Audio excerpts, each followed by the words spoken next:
चर्चा में मेरे साथ बीजेपी के राष्ट्रीय प्रवक्ता और राज्यसभा सांसद हैं डॉक्टर सुधांशु त्रिवेदी, कांग्रेस के राष्ट्रीय प्रवक्ता आलोक शर्मा, अनुपम हैं, प्रेसिडेंट हैं युवा हल्ला बोल की, और प्रोफेसर वेद प्रकाश चेयरमैन रह चुके हैं यूनिवर्सिटी ग्रांट कमीशन की। लेकिन आज मेरे साथ एक खास मेहमान एक्सक्लूसिव बातचीत के लिए जुड़े हैं। दिल्ली के उप मुख्यमंत्री और शिक्षा मंत्री मनीष सिसोदिया हैं, उन्हें स्क्रीन पर लाइए। मनीष सिसोदिया, जो मैंने ओपनिंग रिमार्क्स दिए, मैंने कोई गलत जानकारी दी? ये कंफ्यूजन क्यों है, ये असमंजस क्यों है, और इस पर चर्चा भी नहीं है? नहीं, मैं बिल्कुल आपकी बात से सहमत हूं कि काल तो देखिए संकट का है, अब इससे तो हम नहीं बच सकते, भाग सकते कि इसमें कोई विकल्प नहीं है, हमारे पास कोरोना है। लेकिन ऐसे समय में डिसीजन लेना हम सरकारों की जिम्मेदारी है। हम छात्रों के भविष्य को लटका के ना रखें। जितना हम तेजी से डिसीजन लेंगे, छात्रों के पक्ष में डिसीजन लेंगे, उतना छात्रों के भविष्य को हम मदद कर पाएंगे। और इसीलिए दिल्ली सरकार ने तो डिसीजन लिया कि भाई एक ऐसे सेमेस्टर में जिसमें आपने बच्चों को पढ़ाया ही नहीं, वैसे सेमेस्टर में आप कह रहे हो कि हम आपको परीक्षा लेंगे। तो परीक्षा किस लिए लेनी है? आपको बच्चे की समझ की बात है ना। आपने 4 साल के कोर्स में बच्चे के 7 सेमेस्टर पास करके वो 8वें सेमेस्टर में आया है। तो 8वें सेमेस्टर में जब आपने उसको पढ़ाया ही नहीं और आप कह रहे हो हम आपको डिग्री तभी देंगे जब हम आपके 8वें सेमेस्टर की परीक्षा ले लेंगे, नहीं तो हम आपको डिग्री नहीं देंगे, ये तो उसके साथ अन्याय है यार। उसको बंद कीजिए ये अन्याय। इनडिसिसिवनेस जो है वो मार डालेगी उस बच्चे को। करता तो आप लोग है ना मनीष, आप हैं, यूनिवर्सिटी ग्रांट कमीशन है, पिस रहा है बेचारा छात्र, वो तैयारी भी कैसे कर सकता है? आप मुझे बताइए, आप छात्र होते, आप फाइनल सेमेस्टर में होते, आज आप सरकारों को, आज दिल्ली के शिक्षा मंत्री को, यूनिवर्सिटी ग्रांट कमीशन को, शिक्षा मंत्री केंद्र सरकार को आप क्या कहते अगर आप फाइनल सेमेस्टर में होते? मैं बिल्कुल यही कहता, एक छात्र के रूप में भी, और देखिए मेरे घर में भी बच्चे हैं, मैं भी एक पिता हूं, एक पिता के नाते भी मैं चाहता हूं कि इस वक्त जो अनसर्टेनिटी का माहौल है, असमंजस का माहौल है बच्चे के लिए, उसको दूर करिए, डिसाइड करिए, उसके पक्ष में डिसाइड करिए और थोड़ा खुले दिल से डिसाइड करिए।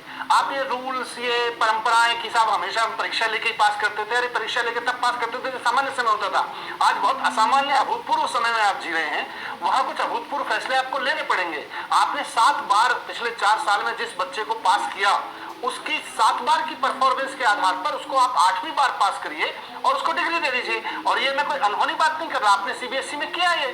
सीबीएसई में आपको अल्टीमेटली ये डिसीजन लेने पड़े। सीबीएसई भी पहले अड़ा रहा, नहीं जी हम तो परीक्षा कराएंगे, नहीं जी हम तो परीक्षा कराएंगे। अंत में जब लगा कि अब मामला हाथ से निकल जाएगा, बाहर जा रही है बात, तब सीबीएसई को डिसाइड करना पड़ा। आज यूजीसी अड़ा हुआ है, नहीं जी हम तो परीक्षा कराएंगे, हम तो परीक्षा कराएंगे। किस लिए कराओगे यार? जिस परीक्षा में, जिस सेमेस्टर की आपने पढ़ाई नहीं कराई उस बच्चे को, उसकी परीक्षा करा के आप क्या जानना चाहते हो? पर जहां पढ़ाई नहीं हुई तो डिग्री कैसे मिलेगी? अगर मैं काउंटर सवाल आपसे पूछूं, फिर तो वो डिग्री आधी अधूरी हो गई और बहुत से अच्छे ब्राइट स्टूडेंट्स के साथ नाइंसाफी हो सकती है कि सबको पास कर दिया। एक आपने बेंचमार्क बना दिया, एक एवरेज आपने मार्किंग सिस्टम बनाकर सबको पास कर दिया, फिर तो गधे घोड़े बराबर हो गए मनीष।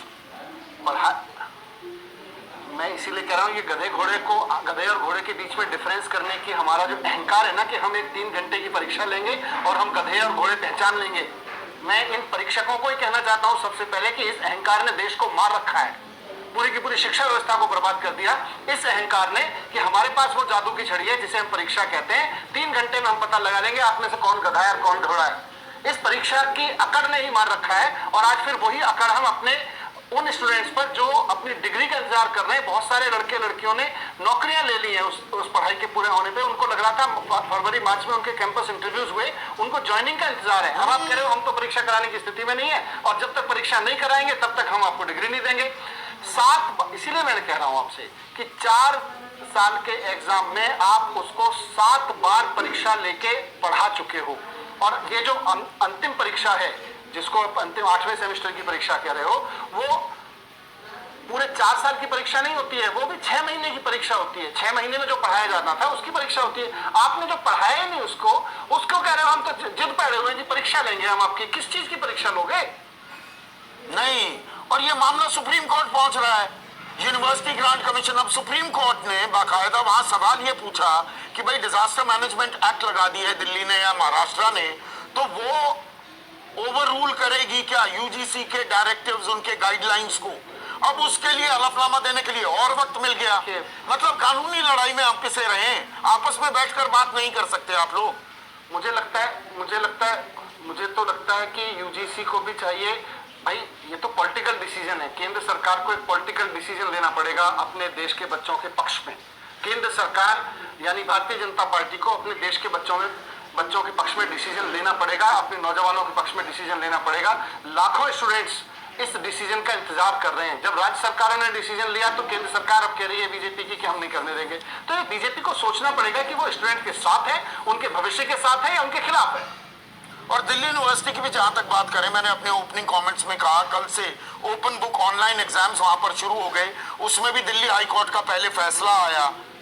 अब वहां पर हो भी रहे हैं, पर वो मैं कहूं नहीं भी हो रहे हैं। नेटवर्क इश्यूज, वो कंप्यूटर की प्रॉब्लम्स, आपने अपलोड की आंसर शीट वक्त के बाद हो पाई, समय पर हो नहीं पाई। मतलब ये तमाशा बना हुआ है क्या? बच्चों का बीपी बढ़ाने की प्रक्रिया है क्या? बच्चों को आप असेस कर रहे हो, उनको मार्क्स दे रहे हो, उनको तनाव दे रहे हो। तनाव ही देने की तैयारी है। इसीलिए मैं कह रहा हूँ डिसाइड करे, भारतीय जनता पार्टी की लीडरशिप बैठ के डिसाइड करे, केंद्र में उनकी सरकार है वो बैठ के डिसाइड करे। वो कहे भाई हमारे इंडिसिवनेस की वजह से, हमारे अनिश्चितता की वजह से हम देश के लाखों स्टूडेंट्स के ऊपर ये तनाव नहीं रहने देना चाहते। डिसाइड करें और करें भाई, हो गया। जैसे मैं आपको इसीलिए उदाहरण दे रहा था, सीबीएसई का एग्जाम देखिए। 12वीं परीक्षा में, 12वीं की भी स्कूल की अंतिम परीक्षा मानी जाती है ना। पहले सीबीएसई अड़ा रहा, मतलब केंद्रीय जो एमएचआरडी मिनिस्टर हैं वो रहे कि नहीं जी हम तो परीक्षा कराएंगे। मैंने भी उनको चिट्ठियां लिखी। जब देश भर से आवाज उठी, मीडिया ने भी उठाया, भाई कब परीक्षा कराओगे, कैसे कराओगे आप, आपकी व्यवस्थाएं हैं, आपकी परिस्थितियां हैं, आपकी परिस्थितियां अलाउ नहीं कर रही हैं। तो फाइनली सीबीएसई को डिसीजन लेना पड़ा। उसी तरह से आज नहीं तो कल यूजीसी को डिसीजन लेना पड़ेगा। इसलिए मैं कह रहा हूं कि जो यूजीसी जहां है केंद्र सरकार के साथ में, केंद्र सरकार को यह डिसीजन लेना चाहिए कि देश के सारे स्टूडेंट्स के हित में हम ये फैसला ले रहे हैं कि जिस सेमेस्टर में हमने बच्चों को पढ़ाया ही नहीं, उस सेमेस्टर में हम परीक्षाएं नहीं लेंगे।